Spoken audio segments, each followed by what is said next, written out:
दोस्तों, स्वागत है नाज टेक्निकल चैनल में। आज के इस वीडियो में हम बात करेंगे बिहार सरकार के एक बेहद महत्वपूर्ण डिजिटल प्लेटफॉर्म सहयोग पोर्टल आरटीएमएस के बारे में। आरटीएमएस यानी कि रियल टाइम मॉनिटरिंग सिस्टम, ये एक ऐसा ऑनलाइन पोर्टल है जहां बिहार के नागरिक अपनी शिकायत घर बैठे दर्ज कर सकते हैं, शिकायत की स्थिति देख सकते हैं, रिमाइंडर भेज सकते हैं और शिकायत के समाधान पर अपनी प्रतिक्रिया भी दे सकते हैं। अगर आपको सरकारी कार्यालय में काम में देरी हो रही है, पेंशन नहीं मिल रहा है, दाखिल खारिज अटका हुआ है, राशन कार्ड, बिजली बिल, सड़क, पानी या किसी भी सरकारी सेवा से जुड़ी समस्या है, तो सहयोग पोर्टल आपके लिए बहुत उपयोगी साबित हो सकता है। इस वीडियो में हम जानेंगे सहयोग पोर्टल क्या है, आरटीएमएस कैसे काम करता है, शिकायत कैसे दर्ज करें, शिकायत ट्रैक कैसे करें, इसके फ़ायदे क्या हैं और नागरिकों को इससे क्या लाभ मिलता है। तो वीडियो को अंत तक ज़रूर देखेंगे। थोड़ा सा हम जान लेते हैं कार्यप्रणाली के बारे में। जैसे सहयोग शिविर की निर्धारित तिथि से 30 दिन पूर्व आवेदन प्राप्त करने की व्यवस्था सुनिश्चित की जानी है। शिविर से पूर्व प्राप्त सभी आवेदनों को अनिवार्य रूप से सहयोग पोर्टल पर अपलोड किया जाएगा तथा शिविर की तिथि तक यथासंभव उनका निष्पादन सुनिश्चित किया जाएगा। शिविर के दिन यदि कोई नया आवेदन प्राप्त होता है तो उसे उसी दिन अथवा अधिकतम अगले कार्य दिवस तक सहयोग पोर्टल पर अपलोड किया जाएगा। ऐसे आवेदनों का अंतिम रूप से निष्पादन आवेदन प्राप्ति की तिथि से अधिकतम 30 दिनों के भीतर सुनिश्चित किया जाएगा। प्रत्येक आवेदन पर विवरण पोर्टल पर स्पष्ट एवं तथ्यमात्मक रूप से दर्ज किया जाएगा ताकि आवेदन की स्थिति का सतत अनुश्रवण किया जा सके। सहयोग शिविर के आयोजन हेतु पंचायतवार तिथि एवं स्थान सभी जिला पदाधिकारी द्वारा निर्धारित किया जा चुका है। इस पोर्टल का उद्देश्य है कि आम नागरिकों को घर बैठे ही अपनी शिकायत या आवेदन पोर्टल के माध्यम से समर्पित किया जा सकता है और उसकी पावती पोर्टल के माध्यम से ही प्राप्त कराई जा सकती है। निष्पादन निर्धारित समय अवधि में प्रत्येक स्तर के पदाधिकारियों द्वारा पूर्ण जवाबदेही के साथ सुनिश्चित की जाए। सहयोग पोर्टल पर शिकायत विभिन्न विभागों द्वारा दी जा रही सेवाओं के विलंब के लिए भी किया जाना है। इसके लिए ये आवश्यक है कि पोर्टल पर शिकायत सेवा ससमय तक उपलब्ध न होने की स्थिति में भी किया जाना चाहिए। इस हेतु सहयोग पोर्टल पर यह प्रावधान है कि उनके द्वारा यदि सेवाओं के लिए आवेदन किया गया है तो उसकी तिथि क्या है और उसके निष्पादन की स्थिति क्या है।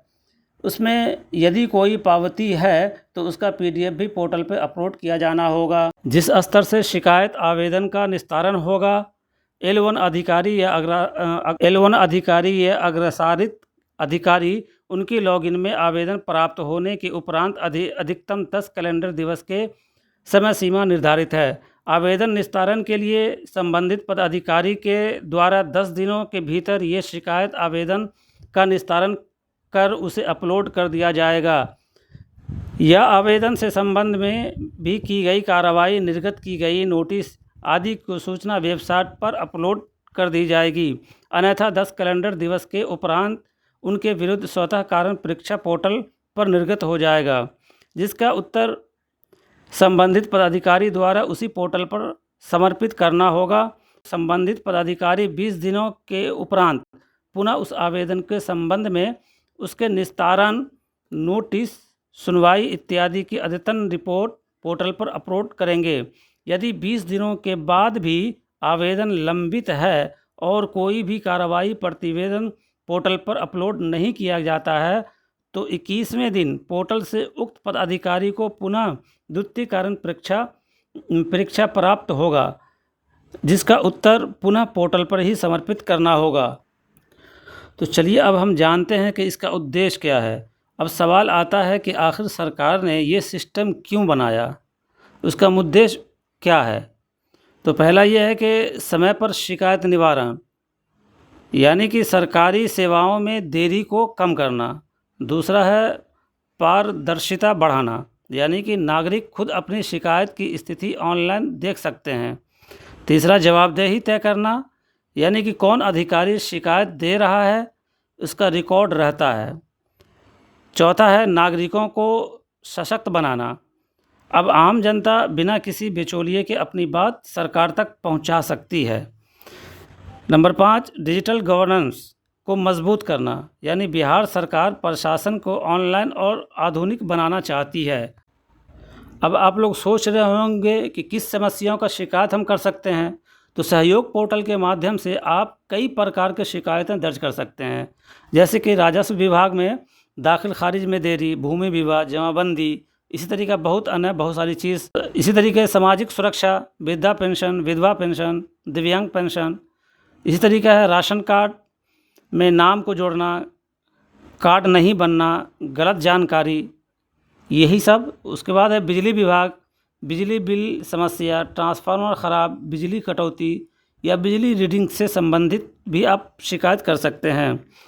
सड़क और पानी, जैसे टूटी हुई सड़क, जल निकासी समस्या, गली निर्माण, इस तरह शिक्षा और स्वास्थ्य, स्कूल का समस्या, अस्पताल में लापरवाही, इसी तरीक़े से है पंचायत और नगर निकाय, सफाई, जल आपूर्ति, सरकारी योजनाओं में गड़बड़ी, इसी तरीके अन्य प्रकार के बहुत सारे विभाग हैं जिसमें आप अपना शिकायत दर्ज कर सकते हैं। चलिए अब हम जानते हैं कि नागरिकों को इससे क्या फ़ायदा होगा। सहयोग पोर्टल से आम लोगों को बहुत बड़ा फ़ायदा होगा। पहले ऑफिस के चक्कर कम होगा, अब बार बार सरकारी कार्यालय नहीं जाना पड़ेगा।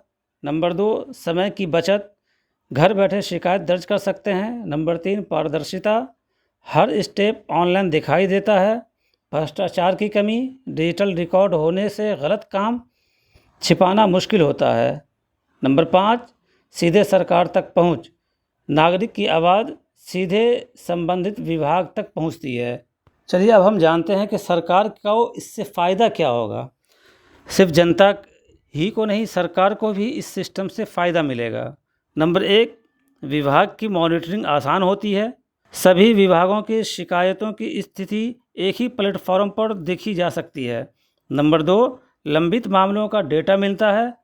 कौन सा मामला लंबित है, कितने दिन से लंबित है, इसका पूरा डेटा उपलब्ध रहता है।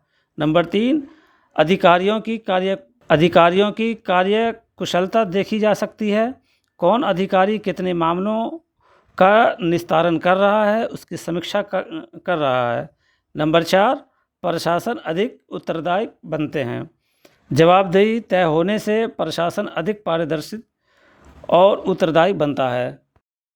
इससे गुड गवर्नेंस यानी सुशासन की मजबूती मिलती है। तो चलिए दोस्तों, अब हम शुरू करते हैं कि ऑनलाइन हम आवेदन कैसे कर सकते हैं। सबसे पहले ss.bihar.gov.in/सहयोग पोर्टल पर आपको जाना है और यहाँ पर शिकायत पंजी दर्ज करना है। शिकायत पंजी पर क्लिक कीजिएगा। जब उस पर क्लिक करेंगे तो एक डायलॉग बॉक्स खुल जाएगा। उसके बाद आपके पास इस तरीके का फॉर्म खुल करके आएगा, जिसमें होगा सहयोग शिविर से भिन्न आवेदन, दूसरा होगा सहयोग शिविर हेतु आवेदन। तो सहयोग में अगर शामिल होना चाहते हैं तो इस पर क्लिक कर करके और अपना फॉर्म को फिलअप करेंगे, जैसे नाम, लिंग, पिता का नाम, मोबाइल नंबर, वैकल्पिक मोबाइल नंबर, ईमेल आईडी। उसके बाद आवेदन का पता, अपना पता डालेंगे, ज़िला डालेंगे, प्रखंड डालेंगे, अंचल का नाम डालेंगे, थाना डालेंगे, पिन कोड डालेंगे। पिन कोड डालने के बाद आपको आवेदन का विवरण भरना होगा, जैसे शिकायत, सुझाव, मांग, किस चीज़ के लिए अगर देना चाहते हैं तो इस चीज़ में भी दे सकते हैं। अगर शिकायत कर रहे हैं तो शिकायतकर्ता का नाम, अगर आप शिकायत करता हैं तो यहाँ पर आप आवेदन का संक्षिप्त विवरण यहाँ लिखेंगे। उसके बाद शिकायत से संबंधित जो भी होंगे विभाग होगा वहाँ लिखेंगे। उसके बाद प्रमंडल देंगे, जिला देंगे, अनुमंडल देंगे। उसके बाद अंचल, फिर थाना, पिन कोड डालने के बाद आप अपना PDF फाइल यहाँ पर अपलोड कर देंगे। अपलोड करने के बाद ये केस आप फॉर्म को अपलोड कर देंगे। जब फॉर्म अपलोड हो जाएगा, सबमिट बटन पर क्लिक कर देंगे। सबमिट बटन पर क्लिक करने के बाद उसके बाद आपके पास रेफरेंस नंबर मिलेगा। उसी नंबर से आपको शिकायत ट्रैक करना है। शिकायत की स्थिति कैसे देख सकते हैं। अब यदि आपने शिकायत दर्ज कर दी है तो उसका स्टेटस कैसे चेक करेंगे। उसके लिए सबसे पहले आपको ऑफिशियल वेबसाइट पर जाना है। वहाँ पर ट्रैक कंप्लेंट स्थिति देखें विकल्प पे चुनेंगे। उसके बाद आपको रेफरेंस नंबर या मोबाइल नंबर से खोजना है। वहाँ पर खोजने के बाद आप अपना स्टेटस देख सकते हैं, जैसे कि शिकायत किस स्थिति में है, किसके पास है, पद नाम, कार्यालय के नाम, शिकायत कब प्राप्त किया, कार्रवाई शुरू हुई या नहीं हुई, अंतिम अपडेट क्या है, टिप्पणी वगैरह। तो दोस्तों, सहयोग पोर्टल आरटीएमएस बिहार सरकार का एक महत्वपूर्ण डिजिटल कदम है। ये प्रणाली नागरिकों और सरकार के बीच विश्वास को मजबूत करती है। अब शिकायत करना आसान है, ट्रैक करना आसान है और जवाबदेही भी सुनिश्चित होती है। अगर आप किसी सरकारी सेवा से संबंधित समस्या का सामना कर रहे हैं तो सहयोग पोर्टल का उपयोग ज़रूर करें। उम्मीद है कि जानकारी आपके लिए उपयोग रही होगी। अगर वीडियो पसंद आए तो वीडियो को लाइक करें, चैनल को सब्सक्राइब करें और बेल आइकन को ज़रूर दबाएं। धन्यवाद।